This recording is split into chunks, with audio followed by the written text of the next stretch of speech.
मोटापे के मामले में भारत दुनिया के पहले 5 देशों में आता है। दिसंबर 2020 में इंडियन एक्सप्रेस में एक रिपोर्ट छपी थी कि 74% भारतीयों को स्ट्रेस की समस्या है, जिसे आप टेंशन कहते हैं। 88% को बेचैनी या एंग्जाइटी की परेशानी है। भारत दुनिया को योग बेच रहा है और खुद बीमार पड़ा हुआ है। मैं आपको डराना नहीं चाहता, लेकिन सरकार ने राज्यसभा में कहा है कि भारत में जो मौतें होती हैं उनमें से 28% मौतें हार्ट अटैक से होती हैं। 2016 में मरने वाले 100 लोगों में से 28 लोगों की मौत हार्ट अटैक से हुई थी। 1990 में यह संख्या 15% थी, यानी हार्ट अटैक का भी प्रकोप बढ़ता जा रहा है। योग जीवन शैली को नियंत्रित कर सकता है, मगर आपकी जीवन शैली तो कोई और बदतर बना रहा है। आपके जीवन पर कंपनी के बॉस, कंपनी की कम सैलरी, कंपनी का ज्यादा काम, इन सब का नियंत्रण है। ट्रैफिक का तनाव है और महंगाई की मार है। इतने लोग गुटखा ठूसे हुए रहते हैं कि थूकने के लिए धरती कम पड़ जाए। आप काम करने की जगहों पर जाकर देखिए तो लोग किस अंधेरे कमरे में बैठकर काम कर रहे हैं। योग के नाम पर योग का प्रचार जरूर कीजिए, लेकिन इसके नाम पर दुनिया को और खुद को बेवकूफ मत बनाइए। कभी नहीं सोचा तो अब सोचिए कि इस देश में 80 करोड़ लोग अनाज नहीं खरीद पाते। अगर मुफ्त अनाज नहीं मिलता तो उन लोगों का क्या होता? आप ही बताइए।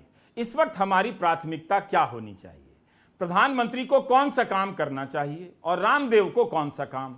अगर प्रधानमंत्री रामदेव का काम कर रहे हैं तो रामदेव को भी प्रधानमंत्री का काम करने दीजिए।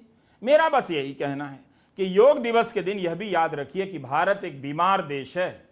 यहां इलाज कराने में लोगों के घर बिक जाते हैं।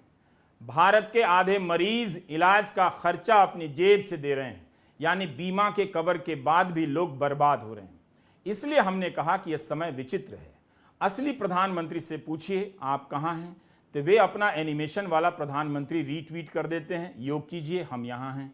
लोग मनोज की आलोचना कर रहे हैं, लेकिन अब मोदी नहीं, मनोज ही इस देश को बचा सकता है। देश को घटिया संवाद की बहुत जरूरत है। जैसे खेत तेरे बाप का, खेत में खाद तेरे बाप का, खेत में पानी तेरे बाप का, खेत में जनरेटर तेरे बाप का, खेत के जनरेटर में डीजल तेरे बाप का, खेत का चावल तेरे बाप का, तो कैंसर तेरे बाप को। लोग ताली बजाएंगे, भूल जाएंगे कि 2020 में एक अध्ययन आया है कि भारत में कैंसर के रोगियों की संख्या 2025 में 30 करोड़ होने जा रही है। हम सभी ने अपने सोचने समझने की शक्ति को इस स्तर पर लाने में 9 साल की मेहनत की है। इसका जश्न मनाइए। महापुरुष को ही आदि पुरुष और आदि पुरुष को ही महापुरुष घोषित कर दीजिए, बाकी पुरुष को चलता कर दीजिए। नमस्कार, मैं रविश कुमार।